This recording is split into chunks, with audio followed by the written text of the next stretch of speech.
എല്ലാവർക്കും നമസ്കാരം. നമ്മുടെ പാലക്കാട് ചൂടിൻ്റെ ഭാഗമായിട്ട് തെങ്ങൊക്കെ കരിഞ്ഞ് കിടക്കണം. വാഴ അതാ പൊട്ടി വീണ്, ഒരുപാട് വാഴ ഇട പൊട്ടി വീഴുക ഉണ്ടാകുന്നത്.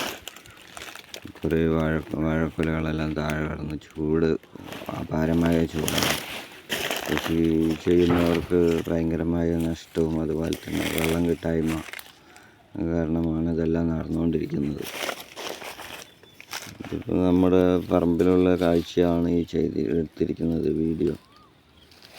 ഇപ്പോൾ ഒരുപാട് വാഴകളിങ്ങനെ പോയിരിക്കുക. ഇത് വെച്ച തെങ്ങ് വേവെടുത്ത് പോയി ചൂടത്ത്, ഇത്രയും വളർന്നിട്ട് അത് ഉണങ്ങിക്കരിഞ്ഞു. ഇനി അടുത്തത് കരിഞ്ഞുകൊണ്ടിരിക്കുകയാണ്. ഇനി ഇതൊരാഴ്ച അങ്ങനെ വെയിൽ തട്ടിക്കഴിഞ്ഞാൽ അതുപോലെ പോകും. അടുത്ത വാഴ താഴെ വീണ് കിടക്കണം, തണ്ടൊടിഞ്ഞ് കിടക്കുക. അതൊക്കെ അതെന്താ, തെങ്ങിൻ്റെ മുകളത്തെ ആ 2 തൂമ്പ് മാത്രമേ ബാക്കിയുള്ളൂ, ബാക്കിയെല്ലാം ഒടിഞ്ഞു പോയി. ഇനി ഇത് പെട്ടെന്ന് തന്നെ ഉണങ്ങിപ്പോകും. ഒരു മഴ പെയ്താൽ ചിലപ്പോൾ അത് വേവെടുത്ത് പോകും. ചൂട് കാരണം വേരെല്ലാം കരിഞ്ഞു പോകും. അപ്പോൾ അത് പെട്ടെന്ന് ഇതിപ്പോൾ ഇന്നലെയും നാളാണ്ട് വീണതാണ് ഈ വാഴ.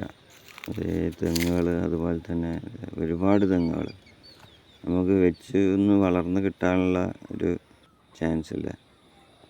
ഇതെല്ലാം ഞാൻ കാണിക്കുന്നതെന്ന് വെച്ച് കഴിഞ്ഞാൽ ഇവിടെ നമ്മുടെ ചൂടിൻ്റെ ഭാഗമായിട്ട് കാണിച്ചു എന്നേ ഉള്ളൂ. ഇതാണ് അവസ്ഥ. ഒരു രക്ഷയില്ല. വെള്ളം ഭയങ്കരമായിട്ട് കുറഞ്ഞു. അതുപോലെ തന്നെ ഇവിടെ ഒരു കുളമുണ്ട്. കുളമെല്ലാം വറ്റി വരണ്ടു.